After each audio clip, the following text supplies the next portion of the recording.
As I said before, the biblical Exodus is impossible, largely because of the numbers the Bible reports, saying that upwards of 2 million people left Egypt. If 2 million people left Egypt, we'd know. If 2 million people camped in the Sinai Peninsula for 38 years, we'd know. If 2 million people entered the land of Canaan at the beginning of the Iron Age, we'd know. We don't know any of that stuff because it did not happen.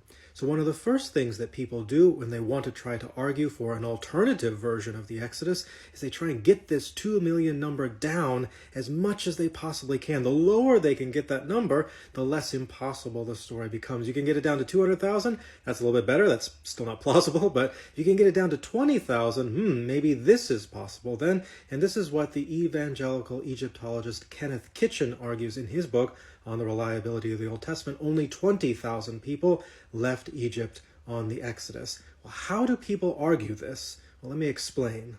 In Exodus 12:37, we're told that 600,000 fighting men leave Egypt in the Exodus. When we add in women and children and the elderly and the mixed multitude that go out with them, this is upwards of 2 million people. That's the impossible number. But the Hebrew word for thousand, eleph, can on rare occasion be understood to be a clan, a unit of military muster, not an actual thousand number of people. We have a good example of this in 1 Samuel 10, verse 19, where the people of Israel are told to present themselves before God by their tribes and their thousands, but here probably better understood as clans. So some people have tried to argue that a clan is really like an extended family, and an extended family really only has a few dozen people in it. So in Exodus 12:37, what we're actually seeing is 600 several dozen people, or about 20,000 total. Now, to be clear, clan does make sense in 1 Samuel 10:19 because it's being directly compared to a tribe, which is another non-numerical unit, and because it's possessed. So your clans makes a lot more sense than your thousands.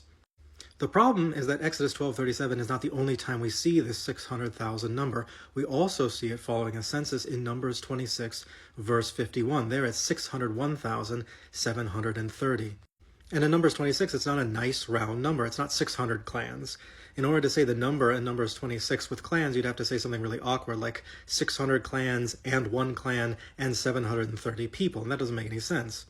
The word eleph in Numbers 26, verse 51 can only be understood as thousand, 601,730 people. Now, to be clear, this is not a census of the people who set out on the Exodus to begin with. This is a census of the people of Israel after the 40 years spent wandering in the wilderness.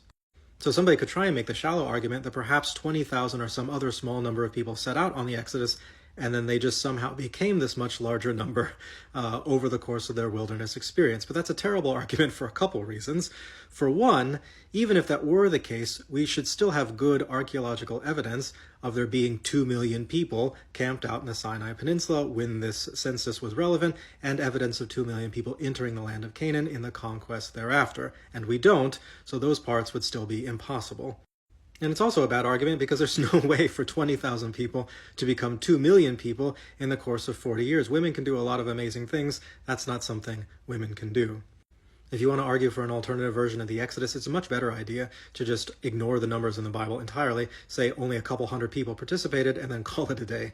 And that's exactly what Richard Elliott Friedman does in his book on the Exodus, which is a book I often recommend on this topic.